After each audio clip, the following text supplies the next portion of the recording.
an arch,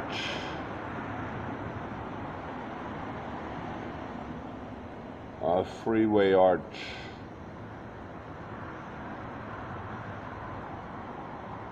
to a bridge here in downtown Nashville. It's about 1 o'clock in the morning here, June 20th, downtown Nashville. This is the on-ramp to Interstate 40, I think.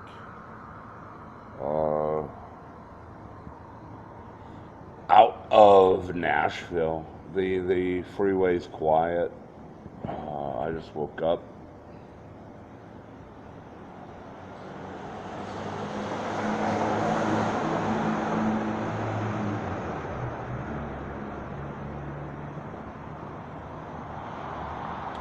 Last of the revelers, I guess, from the bars in Nashville headed home.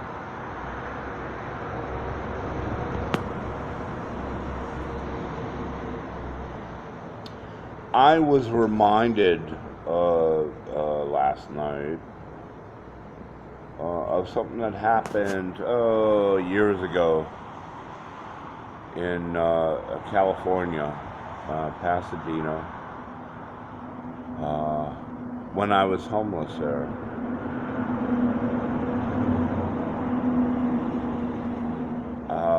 I used to, my squat then was a stairwell in a seminary, Fuller Seminary. I don't know, some of these, some old people might remember Fuller, Pastor Fuller. Anyways, he started a seminary in Pasadena, quite popular, very popular nowadays. Anyways, I used to squat in the stairwell there. Used to have my 40 and you know, every day I squat there. Anyways, I noticed like on the weekends, somebody kept coming in at like an ungodly hour. Of course, the campus was for the most part closed on the weekend, but for some reason at 4 or 5 in the morning, somebody was waking me up. It was like I'd be sleeping there on the ground floor, in the stairwell, and students usually were great with me. I mean, they never bothered me. It's like, yeah, he's a homeless guy that, is well educated. Everybody knows him. Everybody knows he's there, but nobody bothered him, and nobody bothered with me, and it was great. And it was like, got along fine. Anyways, on the weekends, I don't remember. I think it probably the summer. I don't know what year. But I was squatting in the stairwell.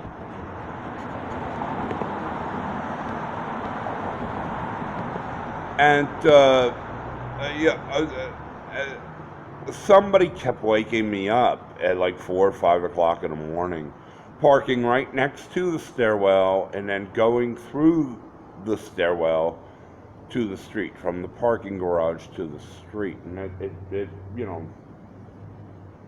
every weekend this was happening, and for some reason this person was making like real loud noises to make sure that I knew that he was here, and going through the stairwell, and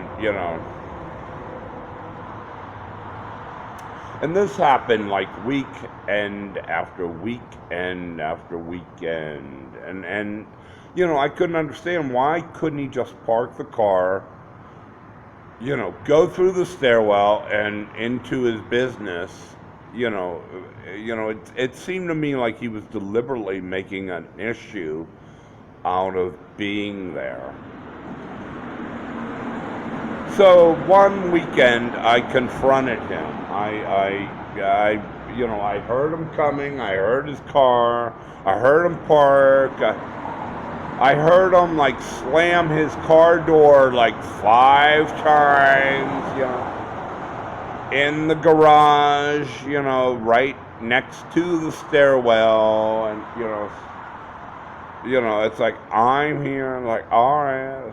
So he walked into the stairwell, and I surprised him because I'm standing at the other side of the stairwell, and he looked up, and it's like, oh, all right. And I just, it was like it was a confrontation and intervention. I don't know. I said, I'm homeless, and I've been squatting here. I've been sleeping here. And it's like, like nobody bothers me, because I don't bother anybody. But it's like, I've noticed that, like, you have this inclination. He was about 25 years old, man. I said, you have this kind of inclination of like making an issue when you come into an empty parking garage here at 4 or 5 o'clock in the morning, of like, announcing that you're here. I said, it's bothering me. And I said, I think you're doing it deliberately. And he said, well, what's it to you?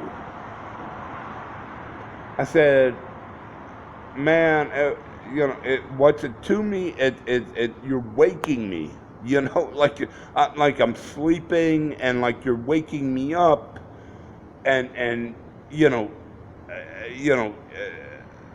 unnecessarily, and that bothers me.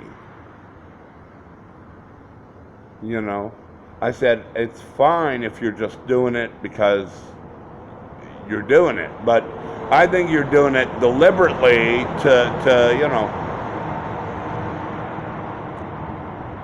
to mess with me,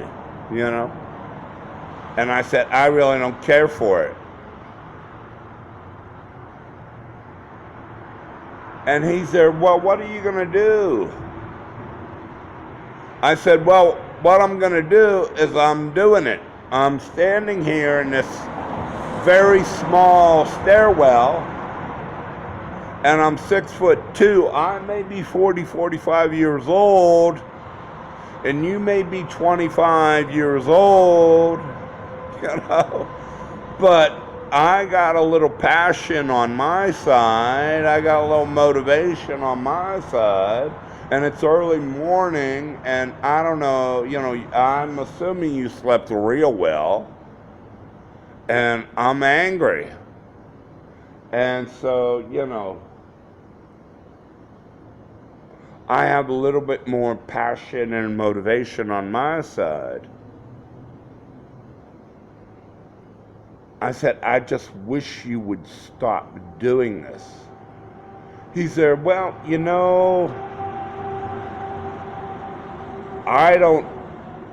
I'm not going to stop doing it. And I said, I couldn't believe like the insolence. I couldn't believe like the attitude.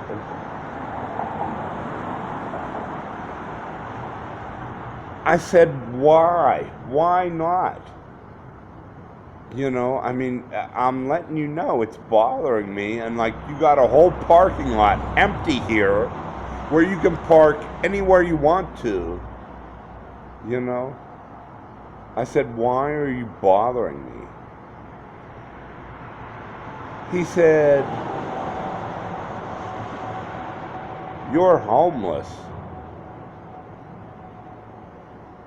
I said, what? He said, you're homeless. I can do whatever I want.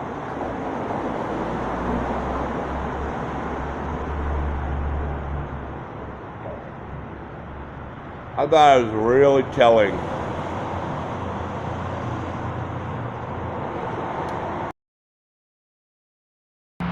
It is morning in America here. And I am under the expressway down at the on-ramp out of Nashville toward Memphis and Louisville beyond. May not recognize this on-ramp because I'm broadcasting here and recording here in daylight. Last time I was here, I was squatting here and said yonder. Now, where all the shit is that the children behind me have left behind. For those to follow who follow, you know, can clean up like their mothers.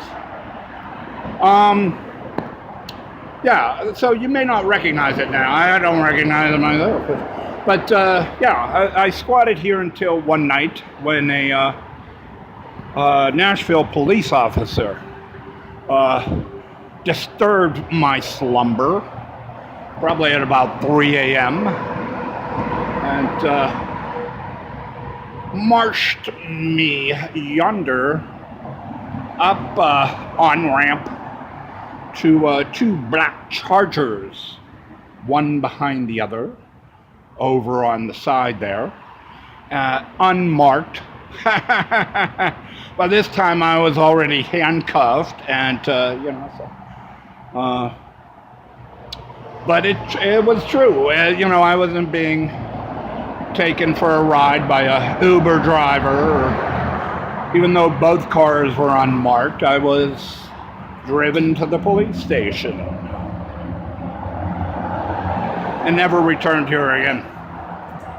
So it's been about 3 years, and but I thought I would come back here kind of as like an update, if you will, to you know, where I am now, kind of thing here on the road, as this leads to Louisville and Memphis and interstate. I told a story here. I had a vlog here about an encounter I had with some young man in a parking garage in California when I was homeless in Pasadena. And just to recount quickly, this kid would purposely park in like the far end of the garage and purposely make a lot of noise every morning when he would come in, you know, purposely, you know, to wake me, you know. And one day I confronted him, and I wanted to know, like, I mean, he obviously knew I was homeless, you know, and but it was like this persecution. I mean, he had to, like, there was like this punishment he had to do for me, to me, and I couldn't understand like why he lacked any sort of civility or humanity, you know. And I said, why are you doing this? You know, you got the whole garage to park in, you know, you're parking at, and, you know. He said, you're homeless. I can do whatever I want. All right, so it's been 3 years since I made that vlog and recounted that story about years and years ago in Pasadena, California. Let me give you an update where I've been in the last 3 years. And I thought to myself, you know, I have this whole list, you know, like I can go down. It's like I didn't know if I should go with the personal experiences or my experiences with institutions like men's homeless shelters. I didn't know which way to go. Like I've had personal encounters with lovely neighbors. I can recall the woman in Connecticut in the middle of winter kicking me out of the library in Shaker because she wouldn't let me eat there in the library. So I literally had to go to a bus bench outside in the snow and cold to eat my lunch. I could, let's see, it goes on from there, but, that's one personal recollection, Could talk about, the disabled black woman in the wheelchair in Columbus, who even with the neighbor standing next to me, would not let me in and spend the night in this woman's apartment, which, Catholic Charities owned for the homeless and enabling, because I did not have ID, because it was stolen from some neighborhood kid, I guess. Anyway, so I had to spend like the coldest night in Columbus outside because, she did not have the authority to use humanity. But those are like personal little pet peeves of mine over the years. But let's talk about the institutionals, the homeless shelters, the men's shelters. Okay, well, right here in Nashville, you have the Mission over there. God-fearing men, a parson that looks like, Steven Spielberg, and you have a shower over there. And this was, I used when I was here 3 years ago, because this was before Planet Fitness. An inspiration to get a membership, I might add. But I remember in the middle of July being here, and there was nothing but hot water in the shelters, over there at the Mission. And the more you would punch the wall to get more water, the hotter the water would become. Yeah. Until finally, you had to jump out and just quit. It's a nice little persecution there. I thought it was kind of quaint. There's also Houston with the Salvation Army there, First time in, I think the boys gave me a bunk up top, right underneath the vent. Okay, so spent the night freezing as the air conditioning was turned up full blast, and I could not get to sleep because the air was on me the entire night. The other times I went there, they had a baggage check every time. Can't take your bag in, okay? And I use my bag, it's a pillow. Well, you have to check the bag. And I'm like, well, I need the bag. No, you can't take the bag in. So every time I had to go to the Salvation Army there outside of Houston, by the college there, I had to check my bag. And of course I was going every day because I just love these people and these fine institutions. There for the homeless in the community. And they always put me in some bad place, on the floor or next to morons from the neighborhood who kept, screwing with me all night. Anyways, down the road, I was doing my laundry, empty the bag and doing my laundry. And I kept noticing, like, I'd be missing like a sock, or, like one sock. I'd end up with like an odd sock. And I'm thinking to myself, when has anybody ever had my bag but me?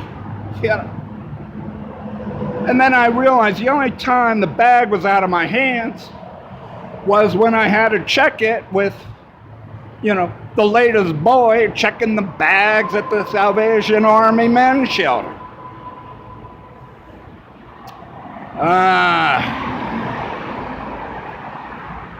It's morning in America here, in Music City, and we're at the interstate.